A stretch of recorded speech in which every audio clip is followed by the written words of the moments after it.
El bosque susurrante. Habían sido meses de planificación. 3 amigos, Laura, Javier y Marta, decidieron aventurarse en una acampada en un bosque remoto que les habían recomendado, conocido como el Bosque Susurrante. La idea era pasar un fin de semana lejos del bullicio de la ciudad en contacto con la naturaleza. Marta había sido la primera en encontrar información sobre el lugar. «Es perfecto», dijo con entusiasmo. Un bosque antiguo, lleno de misterio y paz. Lo que no sabían era que aquel bosque guardaba secretos que no les permitiría salir indemnes. El primer día transcurrió sin problemas. Acamparon cerca de un río, encendieron una fogata, cocinaron y charlaron bajo un cielo estrellado. Mientras las llamas del fuego crepitaban, Javier comentó lo extraño que le parecía el silencio del lugar. No había oído ni un solo ruido de animales durante el día, ni siquiera el canto de los pájaros. «Este bosque está demasiado callado», dijo, removiendo las brasas con un palo. «Normalmente debería haber más ruido de vida salvaje, ¿no creen?» Marta se encogió de hombros. Quizás es parte de su encanto, tranquilidad total. Laura, quien siempre había sido más sensible a su entorno, sentía una inquietud creciente. Desde que llegaron al lugar, algo le había parecido mal, pero decidió no decir nada. No quería arruinar la experiencia para los demás. Esa noche, mientras intentaban dormir en sus tiendas de campaña, algo cambió. Un sonido suave y casi imperceptible comenzó a invadir la tranquilidad del bosque. Susurros. Al principio, Laura pensó que era el viento, pero los susurros eran claros, aunque no se entendían las palabras. Eran más como un murmullo constante que provenía de todas partes, como si los árboles mismos estuvieran hablando entre sí en un lenguaje secreto. Se incorporó en su saco de dormir y escuchó con más atención. Los susurros se volvían más intensos y repetitivos, como si alguien la llamara desde lo profundo del bosque. Despertó a Javier y Marta. «¿Escuchan eso?», les preguntó en voz baja.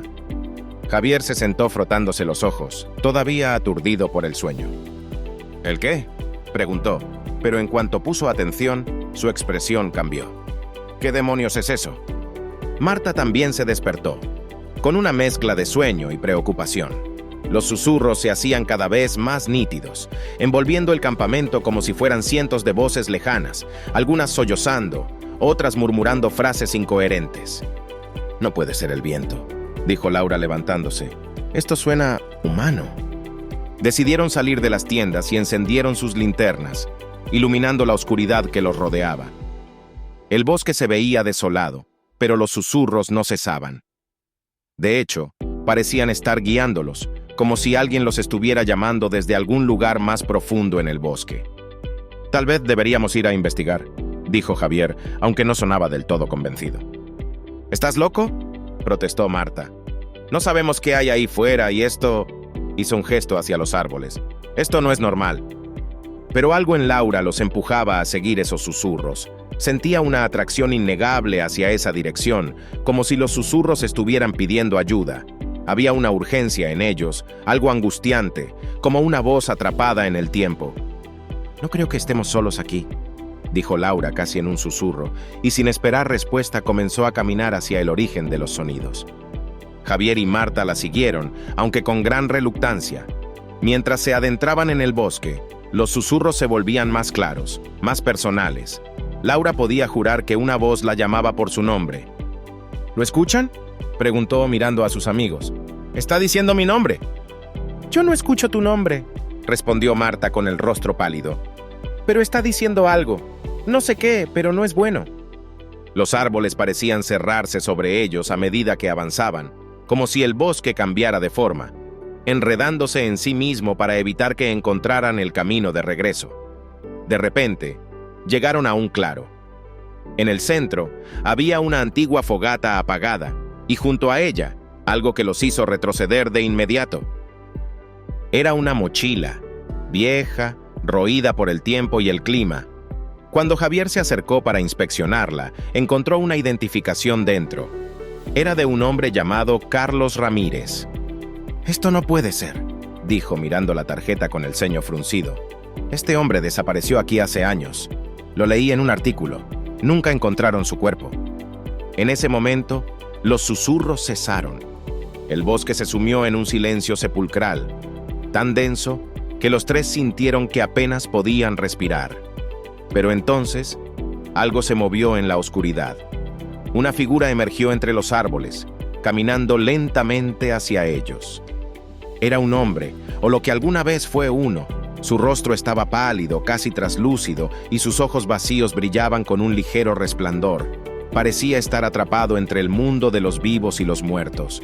Era Carlos Ramírez.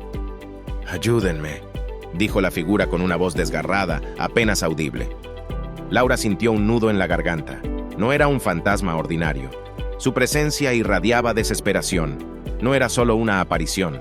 Era alguien que había sido olvidado, condenado a vagar en ese lugar para siempre. «¿Qué te pasó?», preguntó Javier, su voz apenas un susurro. «Me perdí en este bosque, pero no fue por accidente. Algo aquí, algo oscuro me retuvo, y ahora ha despertado de nuevo».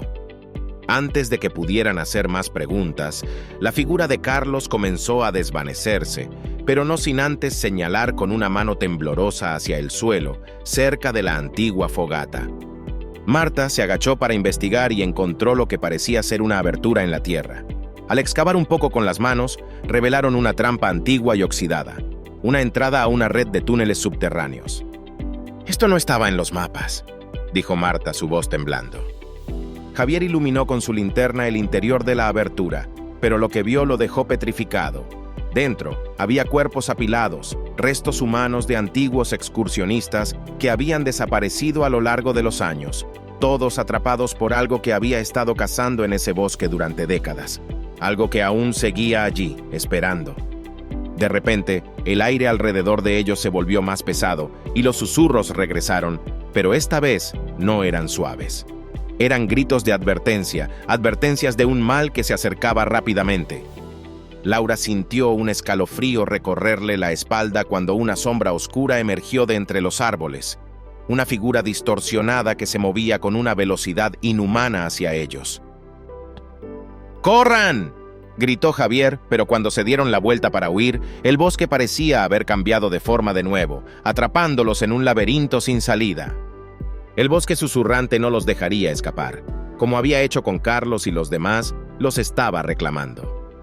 Y en ese momento, comprendieron que los susurros no eran advertencias, eran llamados de bienvenida.